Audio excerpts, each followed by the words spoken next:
Next है what is adaptive radiation. जब Darwin घूम रहे थे तो वो गैलापागोस आइलैंड पे पहुँचे एंड वहाँ पे वो ऑब्जर्व किए अमेजिंग डाइवर्सिटी को, मतलब कि वहाँ पे वो उन्हें स्मॉल ब्लैक बर्ड्स दिखाई दिया जिसको कि बाद में बोला गया डार्विन फिंचेस। यहाँ पे दिया गया है फिगर में वैरायटी ऑफ विक्स, देख सकते हैं इसका विक अलग है, इसका विक अलग है, मतलब कि इसका छोटा हो गया है एंड इसका बड़ा है और इसका नैरो टाइप का हो गया है। तो वैरायटी ऑफ विक्स जो देखा गया वो फिंचेस में देखा गया एंड फिंचेस किसको बोलते हैं, स्मॉल बर्ड्स को फिंचेस बोला गया है। तो ये सब डार्विन के द्वारा देखा गया गैलापागोस आइलैंड पे। तो डार्विन को रियलाइज़ हुआ कि वैरायटी ऑफ फिंचेस जो है, ये डिफरेंट टाइप का जो फिंचेस है ये सेम आइलैंड पे से ही ओरिजिनेट हुआ है, मतलब कि ये सब कोई, जैसे कि इसका नैरो टाइप का विक है तो ये कोई अलग आइलैंड से नहीं आया है बल्कि सेम आइलैंड पे जो स्मॉल बर्ड रहता था ओरिजिनल सीड ईटिंग उसी से इवॉल्व हुआ है। और इसमें इवोल्यूशंस का नीड क्यों पड़ा होगा, मतलब कि इसको चेंज क्यों होना पड़ा, हो सकता है कि जो मतलब कि ओरिजिनल जो वर्ड होगा तो उसको वो सीड, जो सीड वगैरह खाता होगा वो सीड का कमी पड़ गया होगा, तो सर्वाइव करने के लिए खाना में कुछ तो चाहिए, तो इसलिए वो अपना वीक, उसका जो वीक हो गया होगा वो जिस टाइप का भोजन मिलता होगा उसी टाइप में वो कन्वर्ट हो गया होगा। तो इसका जो वीक, जो इंसेक्टिवोरस था, मतलब कि जो इंसेक्ट वगैरह को खाता था तो उसका वीक अलग टाइप का हो गया, जो वेजिटेबल खाता था उसका वीक अलग टाइप का हो गया।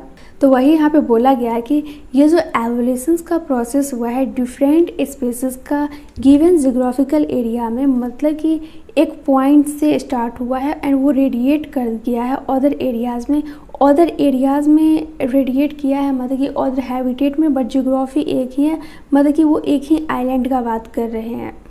मतलब कि ये कोई होगा बर्ड जो कि सीड खाता होगा, अब सीड का यहाँ पे कमी पड़ गया होगा तो इससे इवॉल्व हो गया होगा जो कोई, मतलब कि वेजिटेबल खाएगा, फिर इससे इवॉल्व हो गया होगा कि जो कोई इंसेक्ट वगैरह खाएगा एंड इससे इवॉल्व हो गया होगा कोई अदर टाइप का।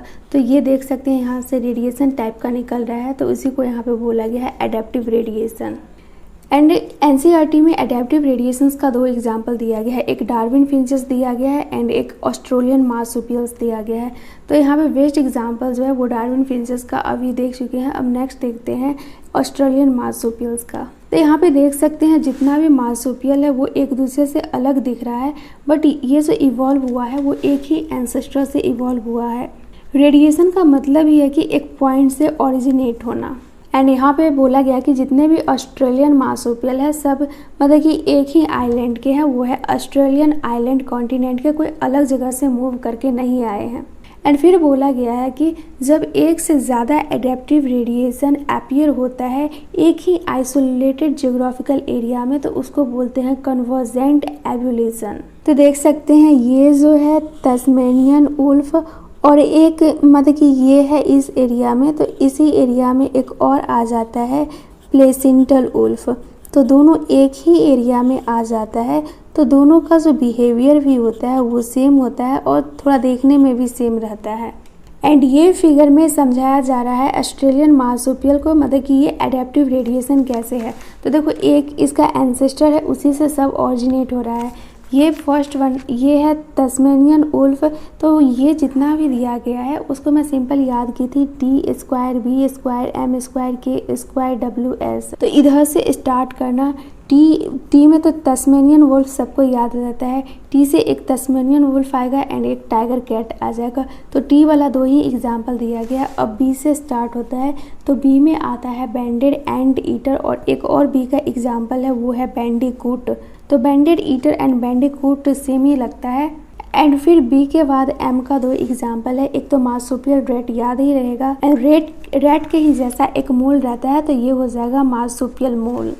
तो एम वाला भी 2 हो गया एंड फिर के आता है, तो के में भी 2 एग्जाम्पल है, एक कंगारू हमें याद ही रहता है और एक कोला याद रखना है। एंड फिर बच गया डब्ल्यू एंड एस, तो ये दोनों एक एक एग्जाम्पल है। डब्ल्यू से हमें वैसे भी याद रहेगा बॉम्बेट एंड एस से याद कर लेंगे शुगर ग्लाइडर को, इस टाइप से रहता है। यहाँ पर कन्वर्जेंट एवोल्यूशंस का एग्जांपल दिया गया है। प्लेसेंटल मैमल्स जो रहता है वो ऑस्ट्रेलिया में रहता है और सेम टाइप्स का ऑस्ट्रेलियन मार्सुपियल जो रहता है वो भी ऑस्ट्रेलिया में रहता है। तो ये दोनों रेडिएट करके एक ही जियोग्राफिकल रीजन में आ जाते हैं, मतलब कि एक ही हैबिटेट में आ जाते हैं। जब एक ही हैबिटेट में आ जाते हैं तो इसी को यहाँ पे बोला गया है कि ये अपीयर सिमिलर दिखते हैं, मतलब कि प्लेसेंटल मैमल जो होता है वो सिमिलर दिखता है मार्सुपियल के जैसा। तो एग्जाम्पल दिया गया है प्लेसेंटल वुल्फ एंड तस्मेनियन। यहाँ पे देख सकते हैं ये है ऑस्ट्रेलियन मार्सुपियल एंड ये है वुल्फ जिसको कि बोलते हैं प्लेसेंटल मैमल्स। ये दोनों एक ही एरिया में मूव कर गया है, मतलब कि एक ही हैबिटेट में। यहाँ पे कन्वर्जेंट एवोल्यूशंस का एग्जांपल दिया गया है।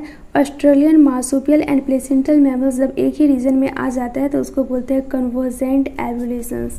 ये है प्लेसेंटल मैमल्स एंड ये है ऑस्ट्रेलियन मार्सुपियल्स। तो ये दोनों एक ही रीजन में आ जाता है, मतलब कि एक ही हैबिटेट में आ जाता है, तो इसको बोलते हैं कन्वर्जेंट एवोल्यूशंस। तो प्लेसेंटल मैमल्स में हम याद रखेंगे mole, ant eater, mouse, lemur, flying squirrel, bobcat and wolf. And वही ऑस्ट्रेलियन मार्सुपियल्स में याद रखेंगे marsupial mole, numbat ant eater, marsupial mouse, spotted cuscus, flying phalangers, Tasmanian tiger cat and Tasmanian wolf. Next है biological evolution. Evolutions को समझाया गया था natural selection के हेल्प से। यहाँ पे बताया गया है कि अर्थ पे जो लाइफ ओरिजिनेट हुआ था वो सिंगल सेल से स्टार्ट हुआ था, मतलब कि सेलुलर फॉर्म ऑफ लाइफ था।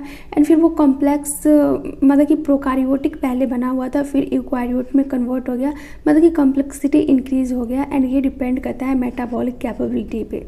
डार्विन थ्योरी बेस्ड है नेचुरल सिलेक्शन के ऊपर। यहाँ पे बोला गया है कि रेट ऑफ अपीयरेंस जो होता है न्यू फॉर्म ऑफ लाइफ का वो लिंक रहता है लाइफ साइकिल और लाइफ स्पान से, क्योंकि हमें पता है सबका लाइफ स्पान अलग अलग रहता है।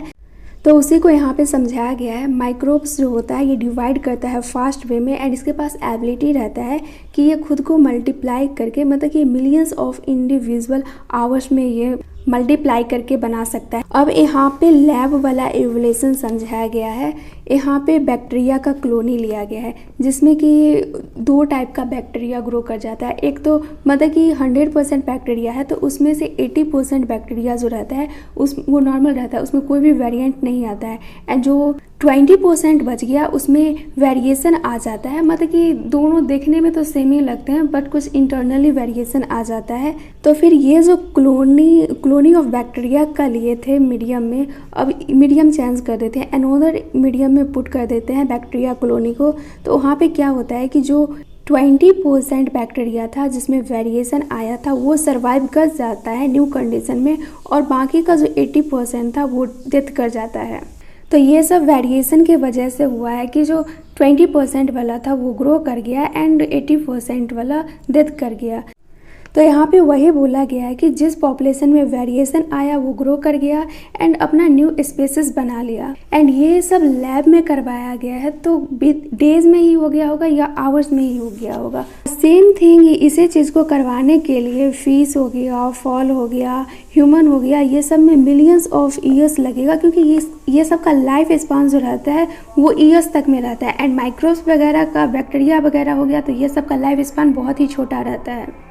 तो फिर यहाँ पे बोला गया है कि हम कह सकते हैं जो 20% वाला था जिसमें कि वेरिएशन आया है वो उसका फिटनेस अच्छा है। जब फिटनेस अच्छा है तो वो न्यू कंडीशन में आसानी से सर्वाइव कर गया कंपेयर टू 80% वाला से। तो नेचर उसी को सिलेक्ट करेगा जो फिट हो। एंड फिर यहाँ पे बोला गया है कि हमें याद रखना है कि फिटनेस जो होता है ये बेस्ड होता है कैरेक्टरिस्टिक्स पे एंड ये इनहेरिटेड होता है, और ये कैरेक्टरिस्टिक है, इनहेरिटेड है, तो मतलब कि ये जेनेटिक बेसिस पे काम करता होगा एंड वही इवॉल्व हुआ होगा। एंड फिर उसी चीज़ को अनदर वे में यहाँ पे समझाया गया है कि कुछ ऑर्गेनिज्म जो होता है वो बेटर अडेप्ट कर सकता है, मतलब कि सर्वाइव कर सकता है होस्टाइल इन्वायरमेंट में भी।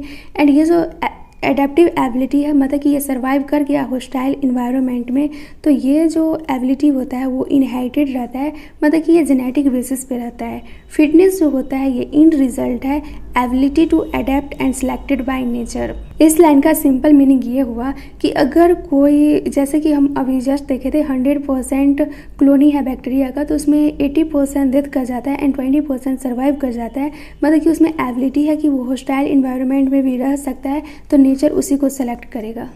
नेक्स्ट है ब्रांचिंग, डिस्केंट्स एंड नेचुरल सिलेक्शन। जो है ये 2 की कॉन्सेप्ट है डार्विन थ्योरी का।